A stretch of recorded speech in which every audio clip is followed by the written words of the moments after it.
This guy. He says, "You're not going to be a dictator, are you?" I said, "No, no, no, other than day one." As my first order of business, I hereby declare martial law. Citizens of the new America, here are today's announcements. Supreme Leader Donald Trump proclaims the 4th of July will no longer be celebrated as Independence Day. In honor of our 2021 Patriots, January 6th will now be recognized as our great nation's birthday.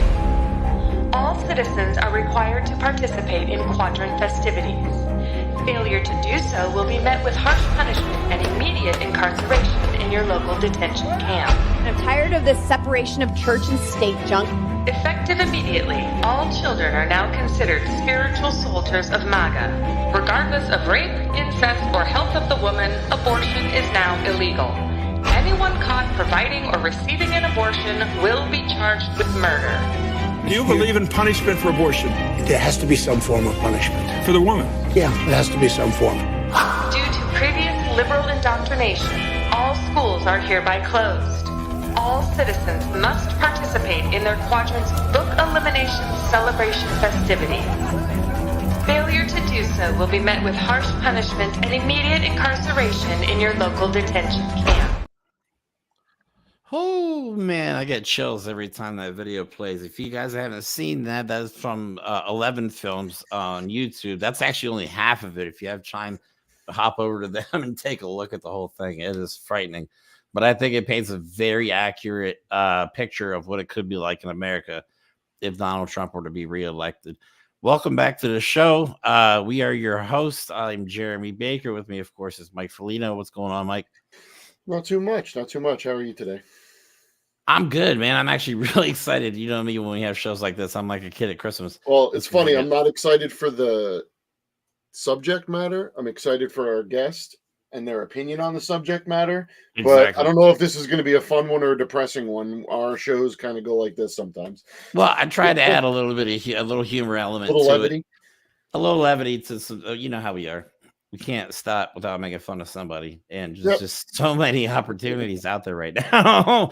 Anyway, we have a great show lined up for you tonight. Not only is the topic going to be about political violence in America and the rise since 2016, we also have a very special guest that I think is going to be extremely helpful in verifying some of the stuff we've already said. And he's also going to help us teach.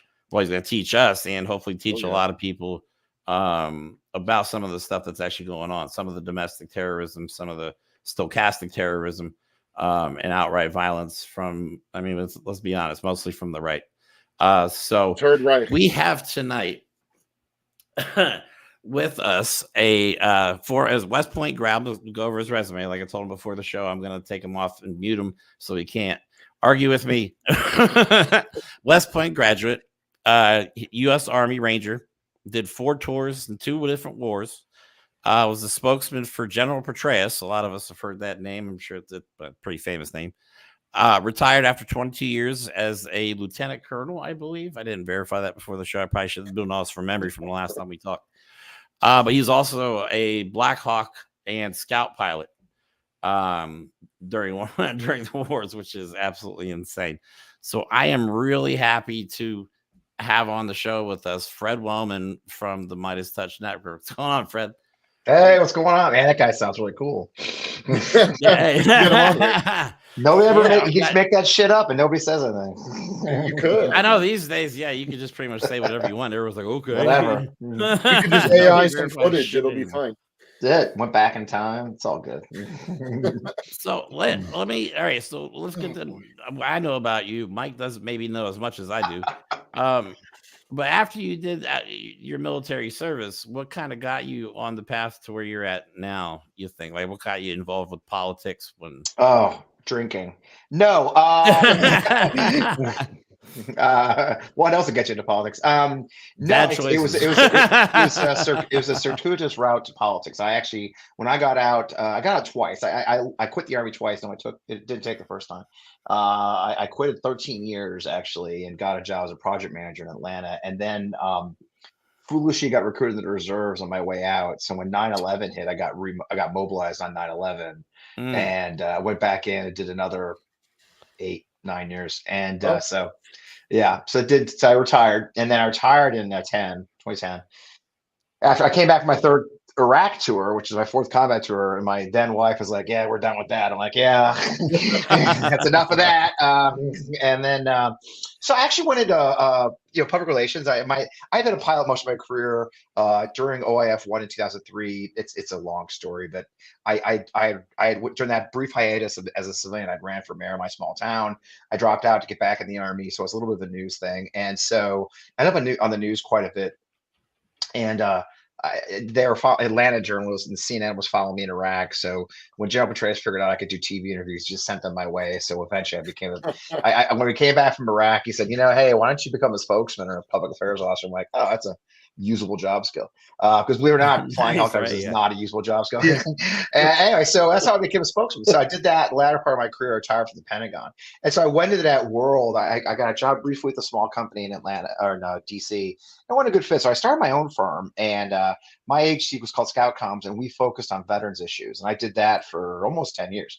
So I was a CEO of a little tiny company, and we did really cool shit. We worked with Home Depot on their veterans giving. We worked with GE, Wounded Warrior Project. I mean, you name it. Student Veterans of America. I mean, everybody. It was great gig. But it was always a struggle. Small business is small business. And then when Trump came in, I became very vocal. I was very anti-Trump from the day he came down the escalator. I was very.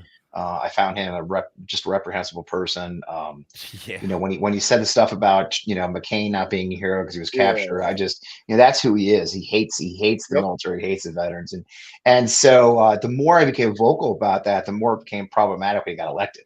Because a lot of these nonprofits, these veteran service organizations, really like being invited to the Easter egg roll. Really like being able to stand behind the president when he signs the bill.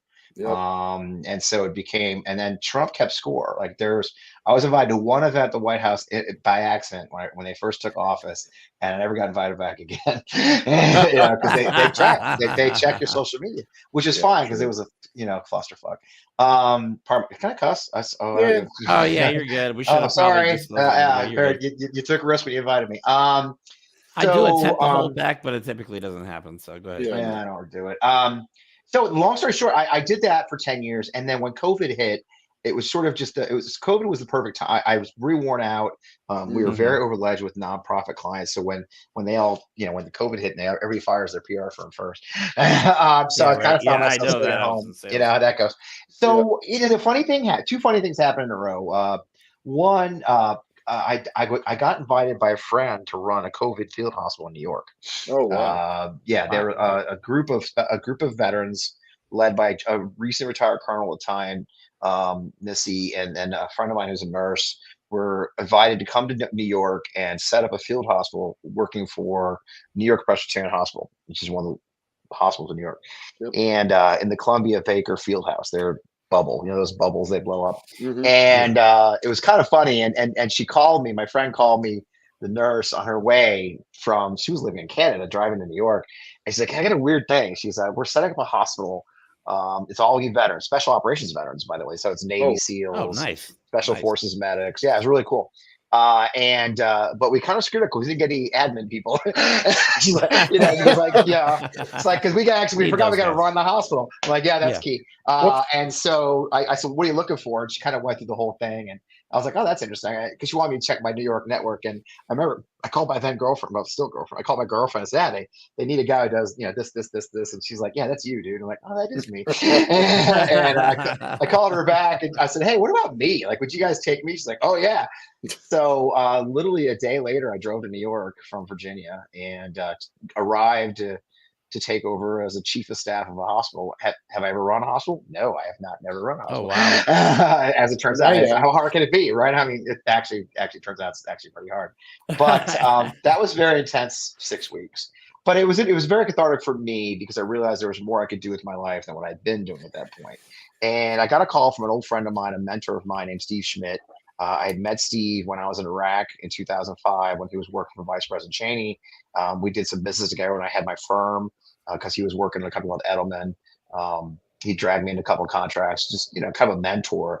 And he'd actually called because there's some news stories about me running this hospital, which is apparently that happens a lot with me. I don't know why. The opposite problem. Yeah, I don't. It's weird.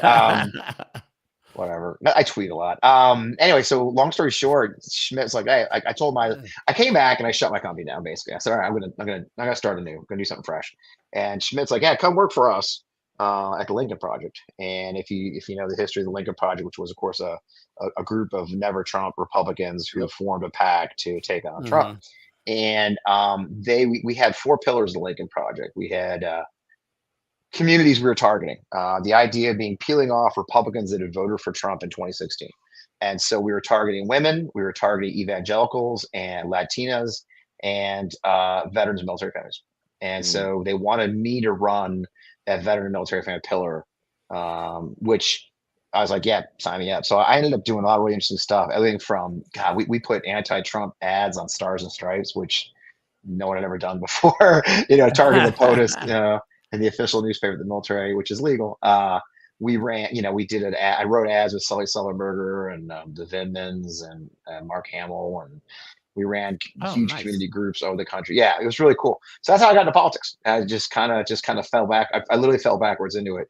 And after January 6th, I felt like I wanted to keep doing something more. I knew that the pro-democracy movement wasn't over yet, unfortunately. I think there's a lot. If you remember, there was a whole lot of like hoping and wishing that it was done at that point. We're gonna go back to normal. It's gonna be great. Trump, once Biden's in, it's gonna be normal. I'm like, y'all fucking idiots. That's not how it works. Yep. And I was ridiculously right. I hate being right. And so I actually. Yeah, I actually volunteered. So we were looking for a new executive director for Lincoln Project at the time. And I was like, I'll do that. So I applied for the job and they hired me. And I ended up being the executive director of the Lincoln Project. Unfortunately, if you know the history of that organization, right after that, everything went to shit. They had a huge, my first day on the job, we had a huge New York Times story, which was you're kidding. Your first day on the job? Yeah, my first Zoom. That's the New York Times story. The New York Times story about John Weaver, one of the former co-founders who left the organization in May at that point. This is January the next year. The New York Times story came out about how he had been soliciting young men online. It was great. And that was my first call. It was great. And my first Zoom is I'm like, oh, that's not great. And it just got worse from there.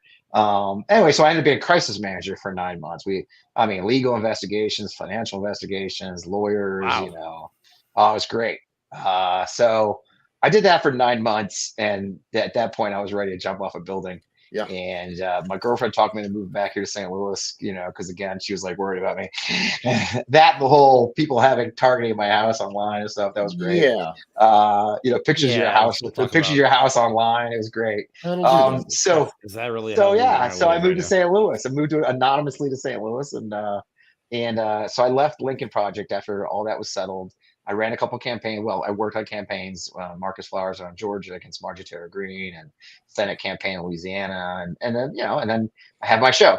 And going on a year now. About a year ago, I was running a PAC for Marcus, and left there about 2 months later, and I just decided to take a break from like the hustle and just focus on my show. And so I made a deal. I reached out to guys at Meidas Touch Network, Marcellus Brothers, and I had appeared in their show a number of times, gone viral. Yeah, they're probably annoyed with me because I send them a ridiculous amount of stuff. Like, guys, they get a lot of stuff. Yeah, it's a big network. What's up, guys? So I sent them. They said, "Hey, look, you got a show in the can." I sent them one of my shows, and it hit 150,000 views in 2 days, and so they brought me on the network. So my shows. Yeah. Every Friday night on Meidas Touch. But yeah, and I'm still working a couple of campaigns. I'm working a congressional campaign now and another campaign. And nice. Yeah. Doing your part. That's my day-to-day life. Yeah. So that's a normal, typical life that everyone can relate to. I know, right? I feel like so. I'm just sitting here like, It's been a weird I'm journey, so my not- friend. It's been a I weird feel like journey. I'm so unqualified for this interview right now. I'm like, yeah, dude, I haven't done I any of that know. shit.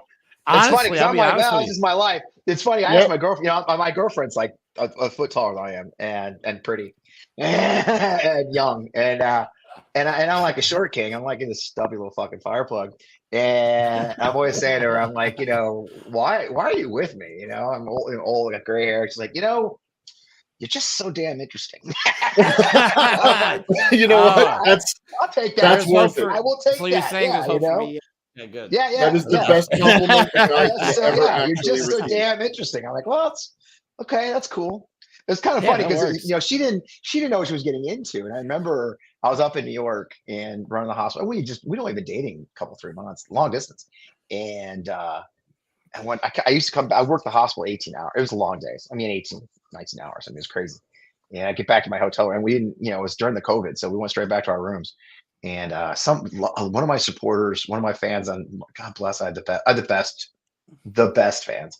And one of my fans sent me literally 2 cases of cider, from Oregon. And Nice. remember they did liquor delivery back then, so you could get liquor. Oh my I had, God, yeah. Yeah. So I had 2 cases of hard cider, which I was drinking at the time, which is why I got chunky.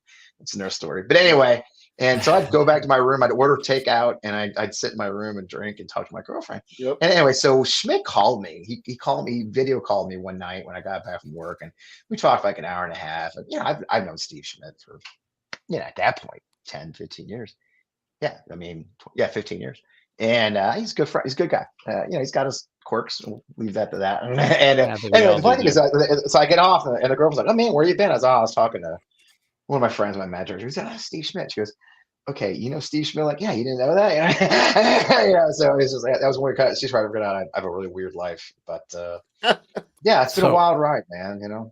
Yeah. So you also do you said you have your own podcast on democracy with Is it on YouTube and other platforms? I'm assuming too, or do you focus all on of them. YouTube? Yeah, so it's mostly All of YouTube. them? We're Okay. video forward. Yeah, video forward. YouTube. I have my own channel, On Democracy Podcast, but I also each show goes on Meidas Touch, and we're booming. My last week, man, 720,000 views in 3 days. It's That's insane. awesome. I'll hop on a video that was posted 8 minutes ago, and it's already at thousands and thousands of views. Like, Yep. Jesus, It's man, nuts. Yeah, I don't know what's going on. Must be. That's why I'm so happy you're on our humble little show. You know what I mean? We get excited. I don't know. Views I here don't know and the formula of it. It's the last few shows. I think we found our audience, but we're hitting 500,000, 700,000. Nice. It's humbling. Well, it's humbling, because you guys get it. You labor away with a couple hundred views or just a few people who are loyal to you, and you're like, and I honestly, it's funny because I actually went for a hike. You guys just hang in there. And the first two iterations, my first podcast iteration, my girlfriend's saying to me, "Why are you dropping X amount of dollars? I won't say what it is, a month, essentially your hobby." And I said, "Well, you dress the job you want." And then you guys get that. And then the second one, I was hiking with a friend of mine about a year ago, and he's like, "Man, your show's great. How come nobody watches it?" I'm like, "Well, that hurts, but okay." Thank you. I mean, I got, man, my friends are no bullshit people. I was like, well, hey, brother, you're not wrong. And that's what I call the Meidas guys. I would say, hey, and the funny story is I gave him my show. It was a great show. Dennis Aftergut. He's a former federal prosecutor, and nobody's ever heard of him, but he writes an op-ed a day. The guy's a prolific writer, and he's terrific. I mean, this guy's OG civil rights guy. He was the city attorney for San Francisco arguing the gay rights case, for marriage rights back in the 70s. Wow. This guy, OG civil rights, and it's a great show, and he's funny as fuck. And I gave it to them, and I go to bed. And, my show on average was getting 300 views, at best a week. That was fine. Yeah. And so and my girlfriend's an early bed riser. So this is Friday night, 11 p.m. Eastern. So I go to bed. And about 5 minutes in, my son's texting me like crazy. Like, get up. He finally calls me. He goes, "Are you watching YouTube?" I said, "No, man, I'm in bed. Heather's asleep." He's like, "Get up and turn your damn YouTube on." I turned YouTube on. And about 10 minutes in, we got 4,000 views, right? Oh, wow. At that point, which is more views than my entire channel had ever gotten in the entire time I've been on YouTube. You know what I mean? You get it. Yeah. And I'm like, that's weird. And we had one episode where at 1,100. We're like, holy shit! Yeah. What the hell's going on? I want to thank George Carlin for that episode. Yeah, no, it's solid. I mean, look, we labor away. We get our audience. We tell stories that matter, and the gods of the gods of the algorithm favor us or not. And I mean, we always kind of talk though? about it, how it's like our own version. I mean, I've never served the military or this country in any functional capacity, so like I just want to be able to do something. I want to be able to do something good and try and convince one person that there's a better way. So yeah. That's how we do it. This is how we do it. I like your shirt, shirt, there's by an the way, army of Mike. people telling the truth. I mean, it's we're reaching fellow Americans. Yeah. Imagine having this kind of technology, even 10, 20 years ago. It's fucking God, I wish. Mike, do you know, are you wearing a Stop Monster Liberty shirt? Yeah, I am wearing a Stop Monster Liberty shirt. Oh, yeah, you told me about that. I gotta meet that lady. She's coming on. She'll be on next week again. Actually, that's terrific. All right, so we've already been talking for 20 minutes. I told you. I did that. An hour, so yeah, I usually talk a lot. I hope you guys understand. I'm usually pretty shy. I don't talk much. So we do that all the time. Yeah, we bring out the best in people. So all right. Well, I'm also all right. So let me play this video real quick, just kind of introduce what we're trying to talk about here with political violence and whatnot. So do it. That connection between Trump's vilification of these men and women and the death threats made against them seems pretty cut and dry. But rather than denouncing any of it, Trump fans the flames. Here's a snippet from another video that Trump posted online a week ago today. So God gave us Trump. God said, I need somebody willing to get up before dawn, fix this country, work all day, fight the Marxists. Now, I'm not going to show you that whole thing, and I know it's sort of amusing to imagine Donald Trump getting up before dawn to go do God's work or whatever the idea is there. It is less amusing that this clip shows images of Jack Smith, Letitia James, Alvin Bragg, and Fani Willis over a narration about the final battle against the Marxists. All of those people have received threats, and yet Donald Trump continues to rile his supporters up against them. Special counsel Jack Smith was swatted on Christmas Day. That means someone called 911. And on this call, they said that Jack Smith had shot his wife. It was, of course, not true. I got to tell you, I did not realize, because I either wasn't paying attention before the show or I hadn't seen that video the correct way in my own brain.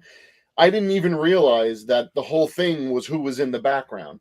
They can't get out of their own way to do more stochastic terrorism. It's like their only platform. They have nothing. They've done nothing. Donald Trump's done nothing. The only thing he has for him is direct threats, indirect threats, and videos that are like, hate this person, hate this person. Yep. That's getting scary out there. Oh, by the way, he is officially the projected winner in New Hampshire. That was just I just got the alert. So who gives a shit? Anyway, so we could ignore that.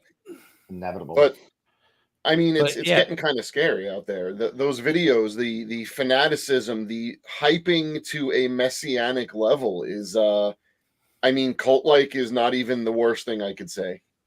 Mm-hmm. No, and then we showed back in our episode where we talked about the rise in hate groups. I was pulling the slide up real quick. So back in 2016, the SPLC Southern Poverty Law Center is tracking tracking 917 hate groups across the United States. Since 2016, and this is as of 2022, I'm sure it's even higher in 2023. They have 1,225, and now they call them hate and anti-government groups, which is a substantial increase. I mean, I know it sounds hyperbolic, but that's almost like an exponential increase. Right. I mean, how much? I wonder what that is in relation to. How much more evidence do you need that there's something not good going on? Well, and it's evidence caused by one person. Evidence means nothing now. I mean, I think I think you're.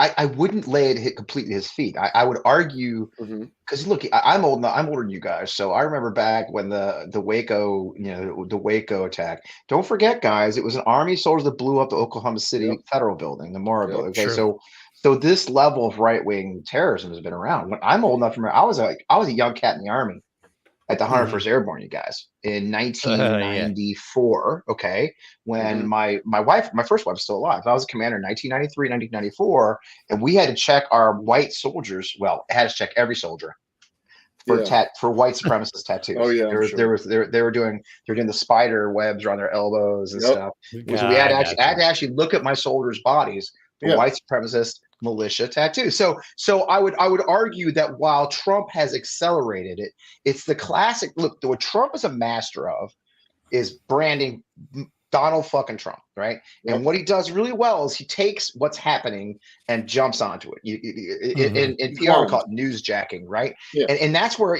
I had a great guest on my show named Jeff Charlotte, and Jeff wrote a book called The Undertow. Man, my memory is great. And The Undertow is about, he spent a year looking at the rise of this right-wing fanaticism and militias and stuff like that. And he had a great conversation on my show talking about how Trump will go to Trump tests messages out. He's an entertainer. He does. And he's Yeah, very he does. good at he's very good at reflecting. He doesn't give a flying shit about QAnon, but he hears the audience doing it, so he's going to do it back. See, that's what he is. So in many ways, Trump is a cipher, if you will, for this movement. And he's accelerated it. He's accelerating it for his own ends. But he is gathering these elements and accelerating. So what I'm hesitant to say it's because of him, but you do see an acceleration. Does that make sense? He's fostering the environment for them to thrive. He's the figurehead that's taking the existing extremism, right? You mentioned Oklahoma City was done by someone that is already highly trained, a marginalized person. And what he's doing is he's giving the marching orders overtly, not overtly, whatever. But he's giving them a rallying cry, and what happens is now instead of one lone wolf, you have a lone pack, and then they start coordinating, and now you have one of these little militia groups. Who knows what they're going to do? Because we're down to the crazies, down to the extremists. We'll talk about it in a second. I've said it before. I think Donald Trump's just a puppet. Like, I think the guy's barely holding on to Sandy at this point. Yeah, I think the Heritage Foundation to me, and the groups with the Heritage Foundation to me, and Project 2025, which we'll talk about here in a second, I think are kind of the ones pulling the strings running the show, trying to implement this stuff on a state level, because we've talked about this is kind of like my pet peeve is Project 2025. Florida and Texas example, they're already trying to implement this stuff on state levels. And if Donald Trump or they don't care, as long as it's a conservative president, they don't even care. Right now, he's just a tool. Alec, and there's a number. They write the bills for these state legislators. They hand them to them. Here in Missouri, it was fun. They tried to pass I think one of the many transgender laws that they passed. Yeah. And there's this jackass named Ben Baker who runs an unopposed in rural Missouri, and he thinks he went from like middle school pastor to bearded vet bro in like in a minute. And but this jackass, there's a really interesting video. Oh yeah, and this jackass, he was in a hearing on his bill, and the Democrats were just raking him because this guy didn't even know what was in the bill. He literally, it had been handed to him by Alec. They gone to a seminar. We knew he went to a seminar in like Phoenix, came back with this pre-written bill. They're like, well, and the Dems just knew it. So they just made his life hell. On page 43, paragraph 3, you say specifically you want this. He goes, what's in there. And that's the thing. That is the heritage friend. Look, there's 80 organizations in that Project 2025 group, and they've brought them. And it is heritage. It's Alec. There's just so many of them, and then you throw in Claremont and all those jackwads. It's becoming a fascist like staffing agency. I mean, that is the point. They want to. Why? I guess. Go ahead. They're big on replacement theory. They're the ones that want to replace the normal people with the extremists that are loyal to the cause. That cause is not Donald Trump. Donald Trump thinks that's the cause, but the cause is a little bit bigger than him. He's just there because he could do the stupid shit that no one else would do. Or he would let them. That's the thing, and as long as he gets value, that's exactly. And so, go ahead. Oh, I'm sorry. Let me ask you a question, because this is one of the questions I want to ask you. Why in the fuck is Project 2025 and what these guys are doing not front page news? Because when we did the episode on it, we did it in real time. We're like Google. 2025. We showed it right on the screen. I'll tell you, there's been a few stories. Like 4 clicks. It's not like it's New York Times. There's a chirping. But come on, guys. Let's be very honest. You read that fucking thing, okay? And it reads very bureaucratic ease. Reads very okay. They wrote it. They wrote it so it sounds so. It's so unassuming. But the federal it dulls your brain, right? And if you don't understand government speak, the insidiousness of what they're saying. Schedule F. What's the big deal with Schedule F? So what? I think these are people are thinking. Well, I think it's ridiculous. You can't fire people. I can fire people at my company. Why can't I fire federal? Because what they want to do is fire them and replace them with their own sycophants, which is what they're trying. So it's insidiousness. It's the way it's built. It's built purposely to lull you. Okay, it's purposely built. The average American, even the average American read that fucking book they put out publicly. You can download the PDF, like you said. You can order a copy on your bookshelf. You can get a copy for your bookshelf. But if you read it, it's you have to understand what you're reading. It's not a page turner. It's a blueprint. No, it's meant to be. It's meant to not. It's meant to tell be people honestly, couched in the bureaucraties and the legalese of government affairs. So the average American, look, what's the big deal about? I mean, shouldn't all agencies report to the president? I understand the big deal is about the FEC or the FTC or the broadcast because you and I get. That means the president could literally say, that company pissed me off. Take away their license. But it's funny you say that about, why shouldn't everyone report to the president? We've talked about this so many times, and I've believed this since day one with Trump.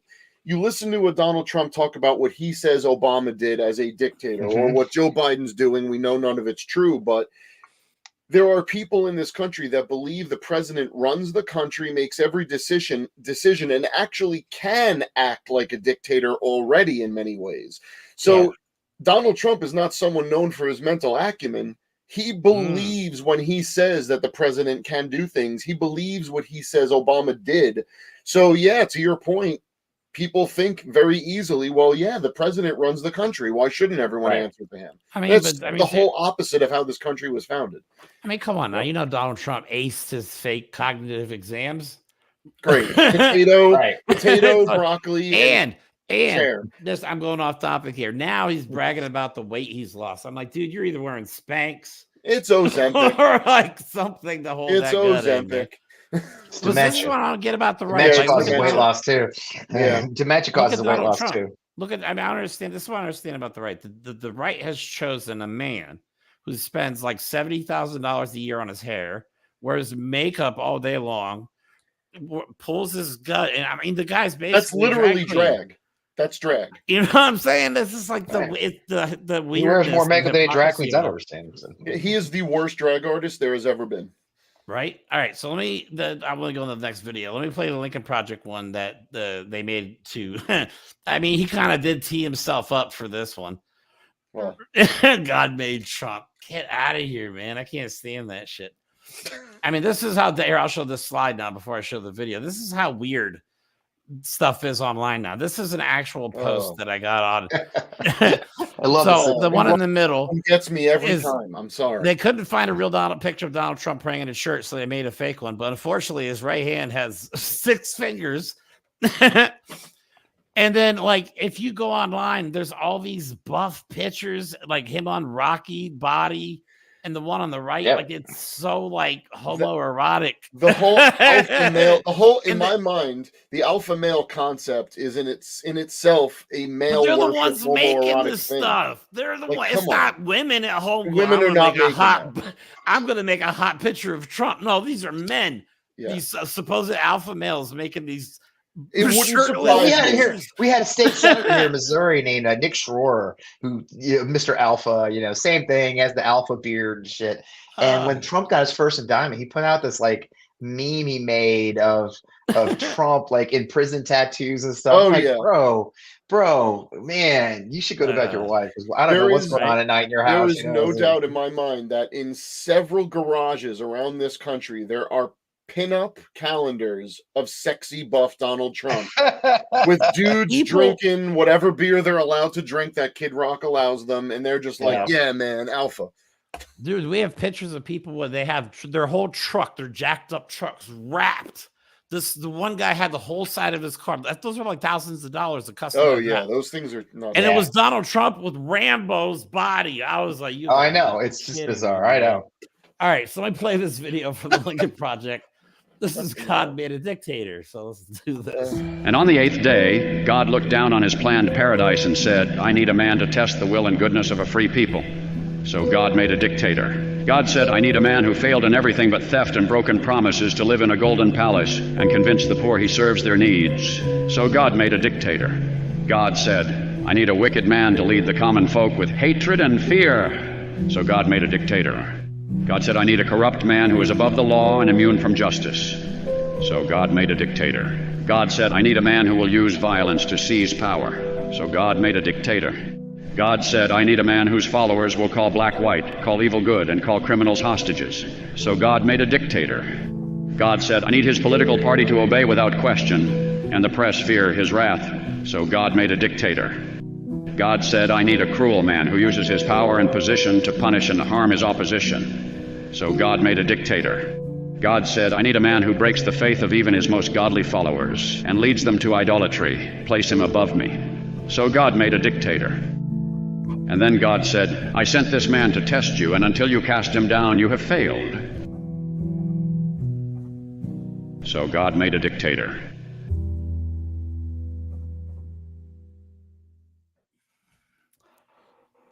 Yeah, I mean, what else do you have to say? That's pretty much Good trying Rick to paint Wilson. a mental picture of what it's like. Good Rick Wilson work right there. I know that's good. Just, I like that. I hate how they worship him, but I hate that he's unifying all these different groups, and that's why they're so strong starting to happen. It may not be anywhere as bad as it could be, but they're starting to get a little more brazen, right? The guy that shot up, was it upstate New York with all the Nazi writings on his gun? It used to be you had to dig for the manifesto. Now they're wearing them like badges. Now they're declaring, now with social media, you go on, you see what they stand for in 3 seconds, and everyone's like, "What? Oh, nope, that's what it was. It was a right-wing asshole." I mean, and they're popping up everywhere. You brought a perfect segue into the next one. I'm going to go over the one slide you made. Actually, go over, if you could, go over the first slide that you made there. This one? No, not that one. This one here. All right. There we go. So, University of Texas professor to Oak Ridge League, most recent terrorist attacks in the U.S. made by right-wing groups. Islamic terrorism or attacks in the U.S. have been eclipsed by white nationalist violence. Now, I have never been up on as much of the Islamic terrorism, and maybe there were times where it was more flashy and more devastating, but we're getting to the point where identifying the terrorism is leaning towards right wing. I remember that picture when they arrested those guys in the moving truck or whatever it was, the Patriot Front. You see videos of them dancing around with shields like it's the movie 300. But yet again, this is Sparta. they're ready for the Civil War, and they're doing the phalanx formation. I'm pretty sure one drone strike is going to take away the phalanx. I know they're going to be sitting there with a button, like, really, guys? All right. But as much as easy as it is to laugh at some of these, like they're putting these videos out, like they're going to impress. I mean, unfortunately, these videos do impress other people, impressionable people, young people, but who are they kidding themselves? And as much as we joke about them, they are getting towards a point where they're probably going to do something. If Donald Trump, the minute he gets convicted, the minute he is off the ballot in X amount of states, anything can trigger them. And he is not getting any safer with his language. The guy can't stop defaming the person that's suing him in the trial that he's in. What is it going to happen when we get to the criminal stuff, the real serious stuff? Well, let me play most of everybody. I want to get Fred's opinion on this, or Fred's take on this. This is the same group marching in New York City recently. Most people, if you've been on Twitter, any kind of social media, saw these Nazi assholes marching through the streets. So I put a couple of the clips together. I may have added some stuff. So let's play this real quick. Code you guys fed? I'm not a federal agent. My name is Thomas Ryan Rousseau. The group is funded internally. When we need to be funded, members pay their own way.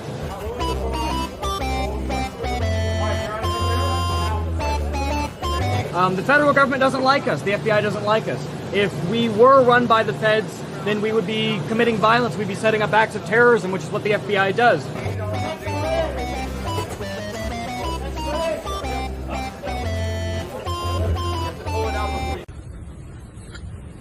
New York has been in the news quite a bit lately.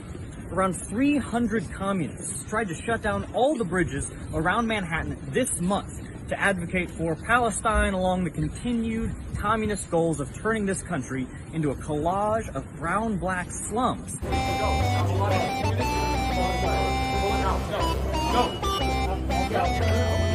In which everyone is perfectly equal in their squalor.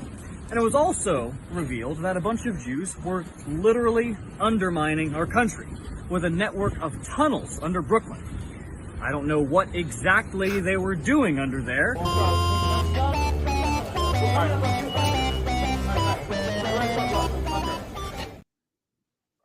I will say. I'm sorry. I'm such a smart ass. I should have will never say gotten those into video editing.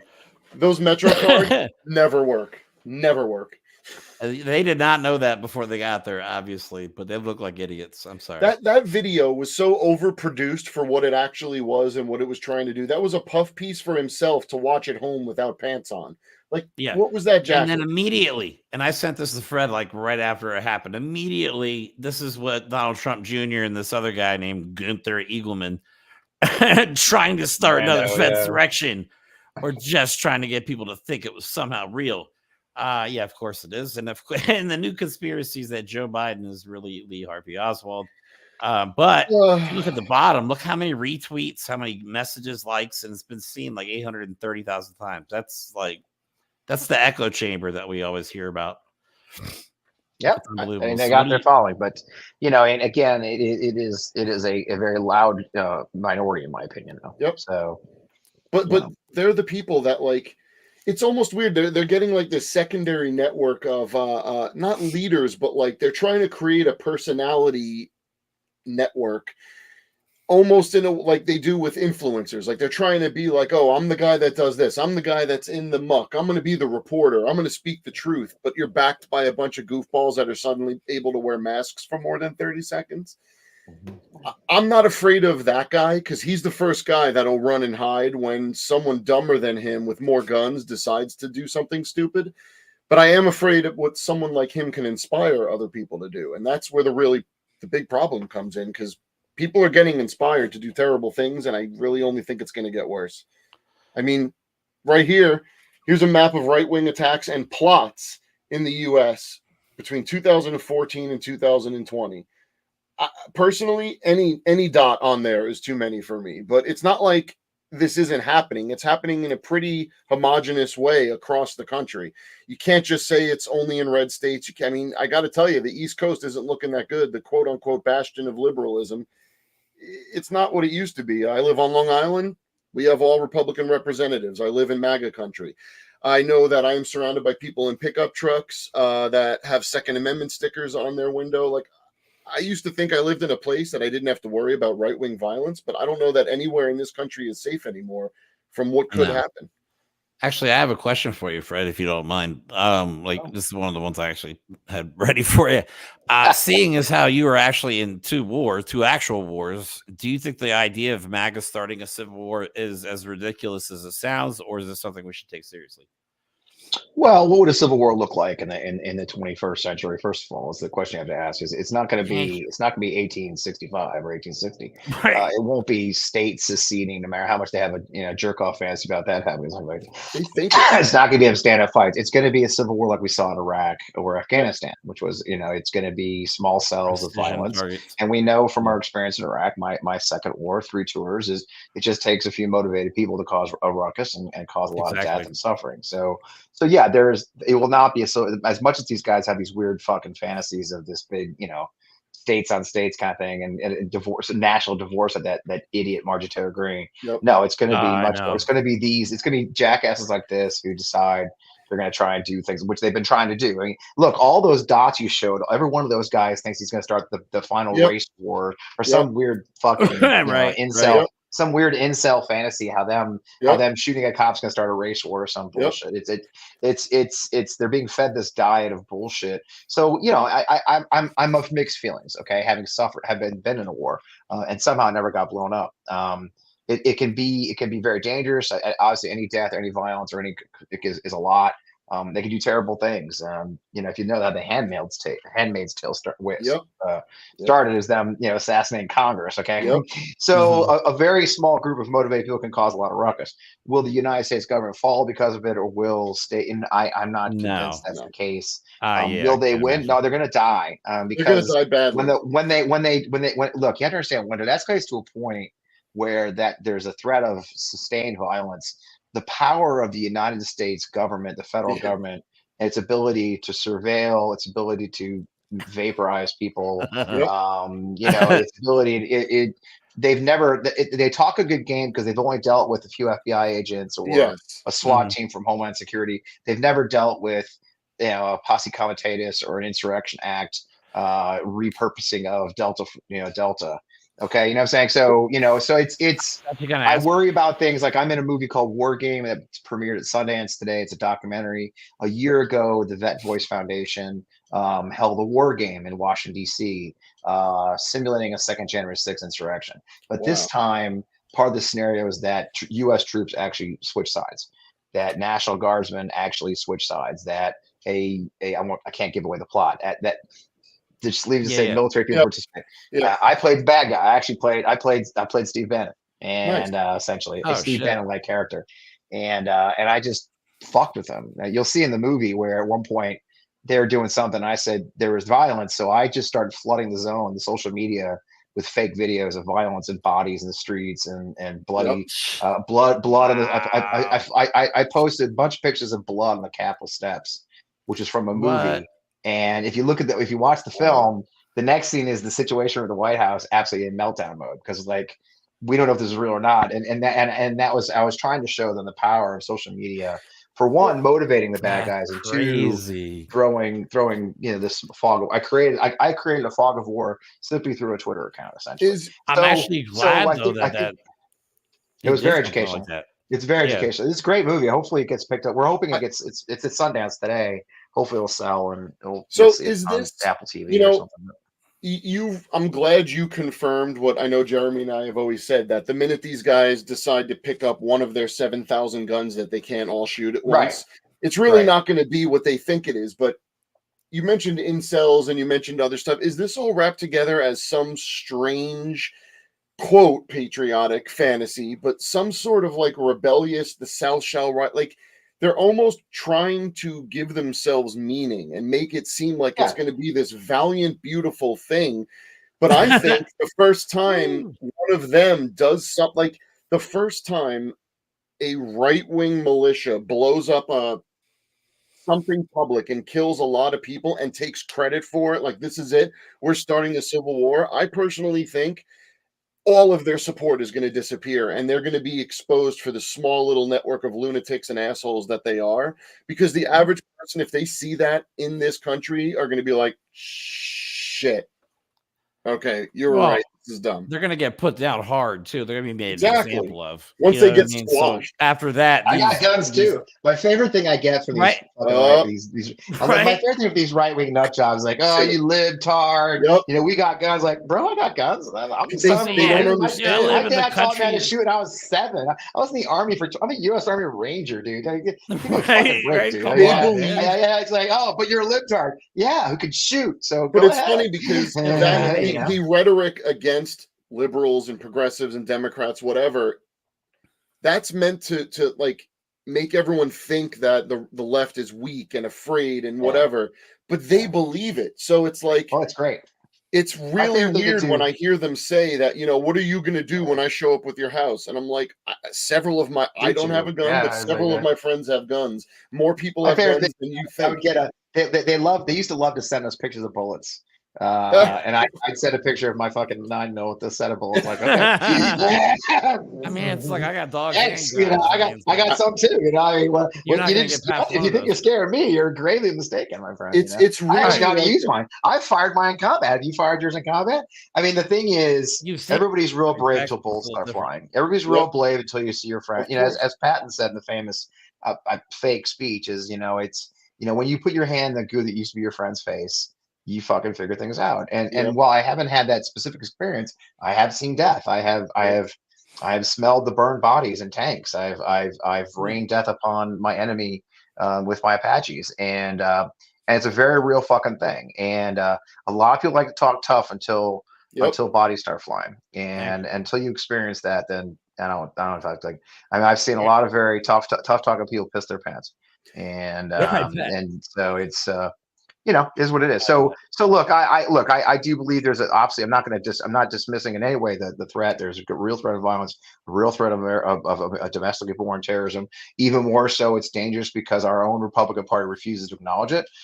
They keep undermining efforts to address it in the military because they're going at, like Tommy Tuberville. I call them patriots. No, they're fucking white supremacy, redneck dumb fuck. Exactly. And they exist. They're in the military. We know. We keep arresting them. They keep doing stupid shit. A certain United States Marine major was one of the guys who opened the doors of the Capitol. He went up from Quantico, the home of the Marine Corps, to participate in the January 6th insurrection. So, if we've got field-grade officers of the United States Marine Corps, then we got a problem. And that's one of the things in the war games that I cannot give away, because for the finale is do not dismiss this. It only takes one or two in the military. It only takes one or two in key positions to undermine a lot of things. Will it destroy America? Will it bring down the Constitution? I'm not convinced it is, but I also am not convinced that people won't get hurt. And there may be people I love, maybe me. I've been targeted. Like I said, I wasn't joking when I said that when I moved to St. Louis, I dropped off the grid. I got an apartment in an assumed name. A colleague's name. A colleague of mine put my apartment in their name. I dropped because I was getting so many fucking ridiculous death threats. I was like, I just need a break from that for a bit. We picked an apartment for me that had the best security in town. I picked the above based on security. Crazy to do that though. That's the world we live in. And for those of us who stand up to these monsters, and we get that, and it's not hyperbole. It's not a joke. Nope. It is a weird feeling. It is a weird feeling when your life is started. It's a weird feeling waking up at 6 a.m. to take a shit, and you get a Google alert that Mike fucking Flynn is suing you for $150 million. And my first thought when I got that Google alert was, it's cold in here. No, I'm kidding.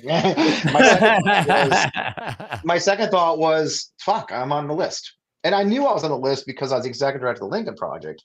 But the fact that this jackwad, this failed, miserable, just disgusting, racist piece of shit, failed general, has decided to sue me over 3 tweets. That's crazy. Now one, because he's such a fucking failure, he couldn't prove 2 of them. It tells people like me that I'm on a list, that if Trump gets back into power, we are on that list, that he'll use the power of the United States government to target us. That's what he wants. And just people know, Mike Flynn is the guy running around the country with these fascist circus shows, telling people that COVID vaccines are implanting location signals into your skin or under your skin. He's also hawking autographed Mike Lindell pillows for money. I mean, it's ridiculous. But let me play this video because I just love this, because this blows my mind, because this is who they all support. This is the guy they've chosen to rally around. They're alpha. Seriously? This guy raised up those great skyscrapers, won 2 world wars. We won world wars out of forts. Fort Benning, Fort this, Fort that, many forts. They changed the name. We won wars out of these forts. They changed the name. They changed the name of the forts. A lot of people aren't too happy about that. Defeated, he said, unacceptable. Yeah. No, they changed the name on the right says a lot of our forts. We won 2 world wars out of a lot of these forts. And they changed the name. It's unbelievable. Oh my God. I didn't see that book before. I didn't either. That's the best part. And they want to talk about grooming? Are you kidding me? Well, the projection masters, that's all they do is groom, right? They want to make little soldiers to put out their Christian nationalist vision, their racist, bigoted vision, and they're going to do whatever they can to make sure that the children that they have, that they believe are righteous, know nothing about actual American history, just what they're told by PragerU and Donald Trump. Yep. Unbelievable. Yep. The guy's brain is mush at this point. I think the stress has honestly gotten to him. Either that or all the makeup products. The stress, his brain. The Ozempic. No, his brain's mush. I mean, you see him. What was it yesterday? It was like we solve problems, and we've got death penalty system. It's like, bro, it's like this country. And the reason he's not debating, because they're fucking terrified of him ever getting on the stage with an opponent of any kind who's going to ask him hard questions. It's not about him doesn't need to. And somebody was saying, it was funny. I saw an article today saying that we should cancel President Biden because Biden won't get anything out of it. Are you kidding? Biden will run circles around this mushy brain jackass, and the world will see that he can't think on his feet. They still and the trick to guys like that. It's the trick is getting them excited. The trick is when I helped Marcus Flowers. I helped Marcus Flowers prepare for his debate against Marjorie Taylor Greene, and we watched the night before the debate. We watched Herschel Walker's debate with Reverend Warnock, and if you remember that debate, Walker? If you remember that debate, Warnock did a brilliant job of, as they were going back and forth, Warnock said something, and as they were pulling the camera back, Warnock, what I call, he did a straight, and what it was is when he said, "Yeah, you did it, because you got a fake police badge or something like that, or fake policeman," and it was off the cuff. It wasn't part of the question, and you could tell it rocked Walk. Herschel got rocked, and that's when he went nuts and pulled his badge out and was showing it. This is, if you watch the debate, he was off like 2 or 3 questions. Like Herschel never got his balance. It took him about 5 minutes to get his balance back. Okay, and you could tell his staff is. I've seen the staff. I was in that studio the very next day, and I know they were fucking pacing like fuck. And God. I said to Marcus, I said, you got to do that early. And Marcus's very first question, he did that exactly to MTG, and she lost her. She came into the debate. She flew in from a bachelorette party or some shit. I mean, it was weird. She was almost late for the debate. She's such a fucking weirdo. And then her little boy that works for her, took my picture. It's just, they're fucking weirdos. And I hate those people. They're so fucking weird. And I smiled. And I was like, "Hey, bro!" And just fucking, they're gonna bully me. I'm like, yes, fucking skinny ass doesn't scare me, you punk. So, but she got up there and she was off. You could tell. And sure enough, he got a ringer on her early. Like, well, why did you participate in something like insurrection like that? And she just fucking went nuts for like 5 minutes. And anyway, that's why they don't want Trump on stage. They don't, because his people will prep Biden to do just that, to push Trump to lose his shit. And this is where I think Clinton failed in a lot of ways. They need to, you need to push him to the brink where he loses his temper. Yeah. And they did a little bit, and it didn't work as effectively. But yeah, you got to attack him, but you got to get him to freaking lose his shit. Yeah. Show the world. I mean, if anyone, it's not like it's that hard with him, because he's so prickly. He's gotten worse. He's worse than he was 8 years ago. Hair trigger, but he has nothing. So if you allow him to ramble, he'll somewhat try and control the narrative. Everyone will just stare at him. But if you poke at him and let him trip over himself, it's fascinating. You guys are pretty much setting up the next video, so I may as well play this. This is Biden's new ad. And all right, so Trump is doing so badly that Joe Biden doesn't have to say shit for the entire ad. He literally says 8 words in this whole ad. Just watch Biden's new ad. I had to laugh because at the end. Last night, Trump is at a rally. You know, Nikki Haley. And he's going on and on mentioning me multiple times as to why I didn't handle January 6th better. Nikki Haley is in charge of security. We offered her 10,000 people. They don't want to talk about that. I wasn't in office then. They're saying you got confused. You have voter ID to buy a loaf of bread. You have ID to buy a loaf of bread. What? What is? I'm driving over a road where it's almost all paper. And you can see paper. I know paper. I know cans. But all the time now we see whales washing up on shore because of the wind. That's the best one. Our veterans don't have cell phones, do they? He got confused. He got confused and said he was running against Obama. He never ran against Obama. And we did with Obama. We won an election that everyone said couldn't be won. Obama he doesn't want to talk about it. Well, you mean President Biden. So, don't put our country at risk like this. I'm Joe Biden, and I approve this message. I know cans. I know cans. I know cans. I know paper. I know cans. Hey, I should have had you read that, Fred. Did you watch the clip I sent you where I'm trying to read where I might have touched? He's talking about the corn. The corn. Oh my God. Liquid gold. The guy's a train wreck. I mean, honestly, he's brain corn. Yeah, so it's not liquid. The funny part is they're finally starting to mention that the crowds aren't what they used to be.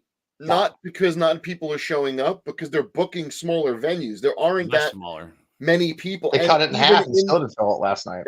Exactly. And even in those venues, people are leaving early. His own people are sick of hearing him. It's the same bit. And it's the same people going to him. The movement is outgrowing him. So friends of mine asked me tonight, he's going to outraise Trump at Biden. No, they think he never stopped fundraising. No, he never stopped milking him. He spent $28 million on legal fees last quarter. He's owned. Look, everybody keeps saying, well, it just seems like an unlimited pot. It isn't an unlimited pot. He has milked. He's milked the grandmas, the grandpas to the point Biden's just getting started, and he's raising money because he hasn't been milking them for 2 years. And say what you will about Biden's campaign starting late or whatever. The man just won the guy just won the New Hampshire primary, and he wasn't on the ballot. He was write-in. He beat Dean Phillips as a write-in, and so it's just it's fashionable. And look, it's fashionable to have our hair on fire. Trump's gonna win. It's the end of the world. And I have friends literally as we were booting up, I have friends of mine who were texting me like, "Oh, I'm really worried." Like, "Oh fuck, just stop." Okay, it's like, what about Kennedy and what about Cornel West? guys, it's fucking January. What I say on my show a lot, and I know we're getting close. What I say on my show a lot is anytime somebody says to you, if they open with, if the election was held today, blah blah blah blah, just stop. Say, it's not. It's not. This is cute. This is the lovely little poll you got here, and Biden might be winning it. That's great, or he might not.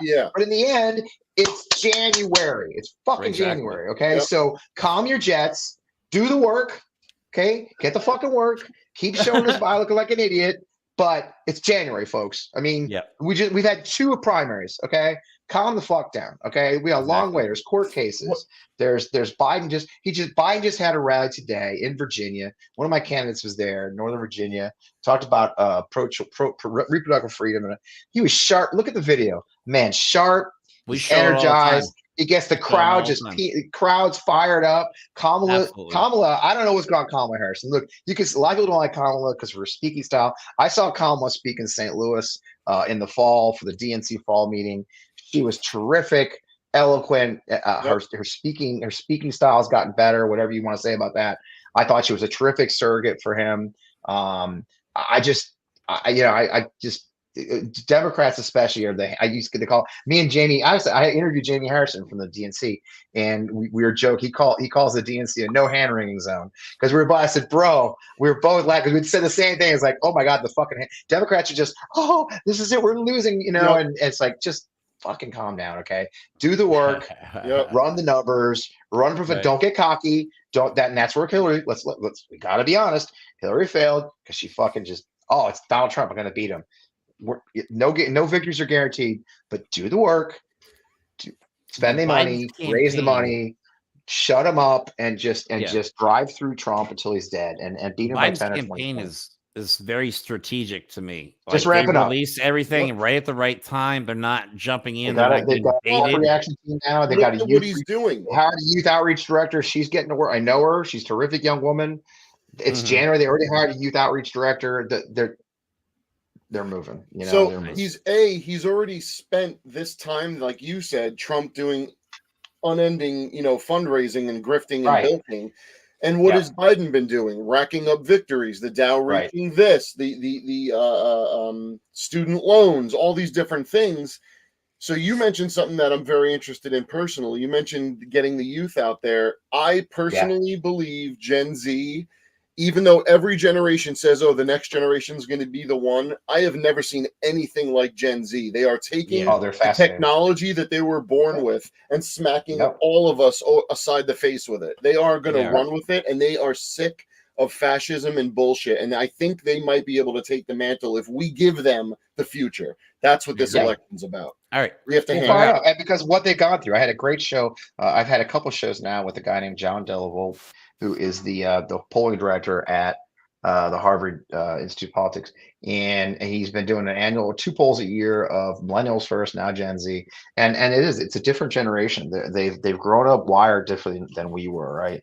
I tell the story of my own son. My own son, when he was 8, his best friend was in Germany, best friend, and they played Xbox together, and he was a kid from Germany. My kids they're interconnected in ways we never were. When I'm old, twice as old as you guys. My neighborhood was how far I got on my 10-speed bike at the time. This generation has a global. They see their connection. They feel it. Their identity. And they feel it. And they go to the ballot. Feeling for their woman friends who are losing their rights, feeling for their gay friends who are losing their rights, feeling for transgender people they know who they know are being abused. That they feel that in ways that we don't. Our generation. I think they have more empathy. I think than any of the. I think one thing that's really shocking Gen Z. They're benefiting from they were more comfortable being able to be themselves, the queer community. Now that's at risk, but they grew up with that. But I think the thing that's really shocking Gen Z is seeing the racism, because racism, like we've seen it, has been at least hidden. And I don't mean that in a good way. I mean, but even though it hasn't been as bad as it could have been in the past, and it was still under the surface, kids today have not seen racism like this. Right. And it's in their faces. You look at Unite the Right. I mean, my son-in-law was a National Guardsman in Charlottesville that day. Oh, wow. So so we intimate understanding. But you're absolutely right. The way it's come off just tonight. I'm probably going to open tomorrow's podcast up, my show, with Charlie Kirk. I don't know if you saw the Charlie Kirk clip that just came out about an hour ago on his shitty ass show, saying how that if he gets on a plane, there's a black pilot, then he gets nervous because I know this is racist piece of shit, man. I can't stand that guy. So it's a DEI. It's the left's fault. It's because there's DEI. There's another cut that like this about, you know, it's the like DEI, or what's his name? DC Drano on Twitter is the same way. I hate that DEI bullshit. Like, you guys are just. I just blocked all those fucking guys. I blocked Stephen Miller. Fuck all of them. We go on Truth Social. Tom Nichols, my friend Tom Nichols, my friend Tom Nichols doesn't block anybody. He takes all their shit. I'm like, no, dude, fuck them, block them. I don't want to hear from Red Steez, any of those fucking Exactly. All right, let me play this one last video because I want people to understand what it's going to be like, and then we'll close it out. This video I honestly hate showing, but because of the situation, I want people to see what it would be like if this were be a fascist dictatorship under Donald Trump. You put a little Trump. few cards in there too. Right. This is from 1930s America. Okay, these are Americans. So don't be shocked. For educational purposes, I may have added a couple things to it. We'll just go from there.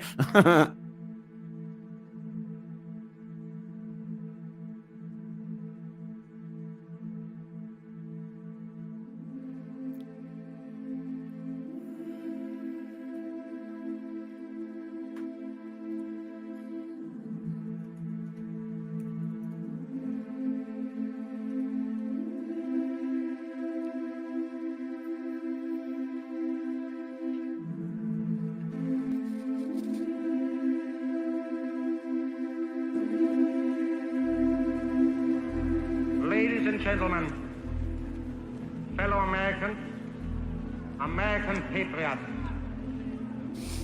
I'm sure I do not come before you tonight as a complete stranger. You all have heard of me through the Jewish-controlled press as a creature with horns, a cloven hoof, and a long tail. We, with American ideals, demand that our government shall be returned to the American people who founded it. I'm sorry, I don't see a difference. I'm going to There is go no with difference. No color. Bigots on the march, rallying around a flag. That's what it is. Exactly. Well, Fred, thanks for being on the show, man. I appreciate it. I know we're a little over on time. Pleasure. Sorry I had to go. If you could do me a favor, just I'll send this to you, the Twitter one, and if you could repost it for me, I really appreciate it. We'll blow it up. All right, sounds good. Well, thanks everybody for watching. Appreciate you guys. Good luck. Like, You're doing good stuff. subscribe. Congratulations on the new show. You're getting there. Just hang in there. Keep doing good work, and they'll come. Yeah, well, we actually love what we do, and we feel it's important. Good. Yeah, it's so we're just fun. going to keep That's on it. going. All right, That's man. it. You never Thanks, know, you Fred. may get lucky Appreciate it. Cheers, Have a good day. All right. All right. You got any closing thoughts there, Mike? That was a great show. That was a great show. I'm finally glad I got a chance to meet Fred. You've been fanboying I told you over him for so you're going to long. enjoy meeting him, man. I didn't know there was anyone that could drop more F-bombs than the combined two of us. So for that reason alone, it was worth it. No. Absolutely not. Fred's been someone that I think I needed personally to hear, almost like a validation. Like, I'm not crazy. Like, you and I aren't crazy seeing the things the way we're seeing them. And Fred's experience and his ability to just tell a story that, man, grabs you is really something that I hope we can achieve one day. If we get the chance. I don't have any cool stories like that. No, but maybe Maybe a as we couple. grow and we get to go on set, on scene, whatever you call it, get to go out there and interview people in the wild, we'll have some crazy stories. That would be nice. Well, all right. Thanks for watching, everybody. Hope you enjoyed the show. Like I said, don't please like and subscribe, share the feed if you can. We need all the help we can get. And we hope that you just appreciate the amount of effort and work that we do on what is currently a hobby. We obviously don't get paid for this. We do all the work ourselves, all the video clips, all the research, all the overlays, advertising, marketing. We literally, it's just me and Mike doing all the work. So we hope you appreciate what we do. We will be back on Saturday talking about Saturday morning. Ronnie Boots DeSantis. Yeah, right. Yeah, there's some beef going on there. So that should be a good show. All right. Well, everybody have a good night. And like always, we will talk to you soon.